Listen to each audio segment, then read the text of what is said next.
Breaking news చూస్తున్నాం. విశాఖపట్నం జిల్లాలో cricket betting ముఠాను పోలీసులు అరెస్టు చేశారు. పెద్ద వాల్తేరులోని గాయత్రి టవర్స్ వద్ద ఓ ఇంటిలో క్రికెట్ బెట్టింగ్ నిర్వహిస్తున్నారని సమాచారం అందడంతో సైబర్ క్రైమ్ టాస్క్ ఫోర్స్ పోలీసులు రైడ్ చేశారు. ప్రత్యేక నిఘా ఏర్పాటు చేసి 8 మంది నిందితులను అదుపులోకి తీసుకున్నారు పోలీసులు.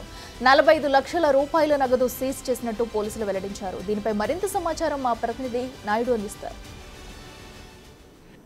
విశాఖలో క్రికెట్ బెట్టింగ్ ముఠా గుట్టు రట్టయిందని చెప్పవచ్చు. ఎప్పుడూ లేని విధంగా సుమారుగా 126 కోట్ల రూపాయల క్రికెట్ బెట్టింగ్ జరిగిందని పోలీసుల దర్యాప్తులు అయితే వెల్లడవుతుంది. ఇంకా ఈ కేసు అయితే దర్యాప్తు ఉంది. పూర్తిగా ఈ క్రికెట్ బెట్టింగ్ అనేది విశాఖలో పూర్తిగా సంచలనం మారింది. ఎక్కడైతే క్రికెట్ బెట్టింగ్ జరుగుతుందో అదే ప్రాంతంలో ఉన్నాం. ప్రస్తుతం మనం పెద్దవాళ్ళకి సంబంధించిన డాక్టర్స్ కాలనీ గాయత్రి టవర్స్ దగ్గర అయితే ప్రస్తుతం మనం ఉన్నాం. ఇక్కడ పూర్తిగా చూసి ఇదే టవర్స్లో అయితే క్రికెట్ బెట్టింగ్ గత కొంతకాలంగా జరుగుతుందని ఇప్పటికే పోలీసుల దర్యాప్తులు అయితే వెల్లడవుతున్న పరిస్థితి అయితే ఉందని చెప్పచ్చు. ఈ నేపథ్యంలో పూర్తిగా టాస్క్ ఫోర్స్ సైబర్ క్రైమ్ బృందాలుగా విడిపోయి సెర్చ్ ఆపరేషన్ చేయడం ద్వారా పూర్తిగా అయితే ఈ క్రికెట్ బెట్టింగ్ని ముఠాను గుట్టు రట్టు చేసిన పరిస్థితి. వాళ్ళ దగ్గర నుంచి సుమారుగా 45 లక్షల రూపాయలు సీజ్ చేయడం జరిగింది. మొత్తంగా ఓవరాల్గా చూసుకుంటే 80 అకౌంట్లలో 126 కోట్ల రూపాయలు గుర్తించినట్టు పోలీసు అధికారులు అయితే ప్రెస్ నోట్ ద్వారా మనకి వివరించారు. అయితే మీడియా ముందుకి ఈ కేసుని ఇంకా చాలా గోప్యంగా ఉంచుతున్న పరిస్థితి అయితే ఉందని చెప్పొచ్చు. ఈ విశాఖలో ఎన్నడూ లేని విధంగా ఇలాంటి బెట్టింగ్ జరగడంపై పూర్తిగా ప్రజలు కూడా అవాక్కైన పరిస్థితి అయితే ఉందని చెప్పొచ్చు. ఎక్కడైతే గాయత్రి టవర్స్లోనూ ఇదే టవర్స్లో బ్లాక్లో అయితే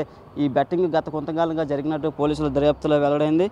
ఒక ల్యాప్టాప్, 2 మొబైల్ ఫోన్లు, బ్యాంక్ పాస్బుక్స్ మొత్తం అన్నింటినీ సీజ్ చేసినట్టయితే పోలీసుల దర్యాప్తులు కూడా ఇంకా ఈ కేసును కూడా దర్యాప్తు చేస్తున్న పరిస్థితి. ఈ కేసులో సుమారుగా ఇప్పటి వరకు 8 మందిని అయితే అదుపులోకి తీసుకోవడం జరిగింది. ఇంకా అరెస్ట్ అయ్యే అవకాశం కూడా ఉందని మీడియా ముందుకు ఒక ప్రెస్ నోట్ ద్వారా రిలీజ్ చేసిన పరిస్థితి అయితే ఉంది. అయితే ఈ కేసుని చాలా చాకచక్యంగా నిర్వహించడంతో పూర్తిగా అయితే ఈ కేసు ఇంకా ఎంతమంది బయటపడతారు అనే పరిస్థితి అయితే ఉందని చెప్పొచ్చు. ముఖ్యంగా చూసుకుంటే క్రికెట్ బెట్టింగ్ గత కొంతకాలంగా విశాఖలో ఇదే చాలా పెద్ద తరహా అని చెప్పొచ్చు. ఎందుకంటే 1, 2, 3 కాదు, సుమారుగా 176 కోట్ల రూపాయలు క్రికెట్ బెట్టింగ్ అంటేనే ప్రతి ఒక్కరూ ఆశ్చర్యపోతున్న పరిస్థితి అయితే ఉందని చెప్పచ్చు. ముఖ్యంగా ఇది క్రికెట్ బెట్టింగ్ వల్ల యువత కానీ అలాగే పూర్తిగా అప్పుల పాలు అయిపోయి రోడ్డున పడే పరిస్థితి ఉందని చెప్పచ్చు. ఆర్థికంగా కూడా చాలా చితికిపోతున్న తరుణంలో ఇలాంటి క్రికెట్ బెట్టింగ్ కరెక్ట్ కాదని ఇప్పటికే పోలీసులు కూడా హెచ్చరికలు అయితే జారీ చేసిన పరిస్థితి ఉందని చెప్పొచ్చు. ముఖ్యంగా చూసుకుంటే అయితే పూర్తిగా ఈ కేసుని అయితే పోలీసులు టాస్క్ ఫోర్స్ కానీ సైబర్ క్రైమ్ పలు బృందాలుగా చాలా సీక్రెట్ ఆపరేషన్స్గా దీన్ని అయితే దర్యాప్తు చేస్తున్న పరిస్థితి ఉంది. పూర్తిగా ఆ అకౌంట్లను కూడా సీజ్ చేశారు. ఎవరెవరి అకౌంట్లో లావాదేవీలు ఇందులో రాజకీయ ప్రముఖులు కూడా ఉన్నట్టు కూడా పోలీసులు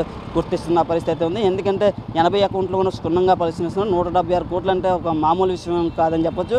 అలాంటిది పూర్తిగా అకౌంట్లన్నీ ఏ అకౌంట్కి ఎక్కడ ట్రాన్స్ఫర్ అయింది పూర్తిగా 2 తెలుగు రాష్ట్రాల్లో కూడా ఈ కేసును అయితే దర్యాప్తు చేస్తున్నారు. ఏపీతో పాటు తెలంగాణలో కూడా ఎవరైతే ఎక్కడెక్కడ ఉన్నారో దర్యాప్తు చేస్తున్నారు. ఎందుకంటే రానున్నది IPL సీజన్ కావడంతో పూర్తిగా మరింత బెట్టింగ్లు జరిగే అవకాశం ఉన్నదని ఇప్పటికే పోలీసులు అయితే నియంత్రిస్తున్న పరిస్థితి. ఈ కేసులు మరింత వేగంగా లోతుగా దర్యాప్తు చేస్తున్న పరిస్థితులు కూడా మనం చూస్తున్నాం. ఏదంటే కూడా విశాఖలో క్రికెట్ బెట్టింగ్ ఇదే తరహాలో మొదటిసారి ఇంత పెద్ద ధర మనం అని చెప్పవచ్చు. ఇది పూర్తిగా పిల్లలు కూడా అప్రమత్తంగా ఉండాలని వాళ్ళ తల్లిదండ్రులు కూడా పోలీసులు హెచ్చరిస్తున్నారు. Camera person Ramathanayudu, big TV, Visakha నుంచి.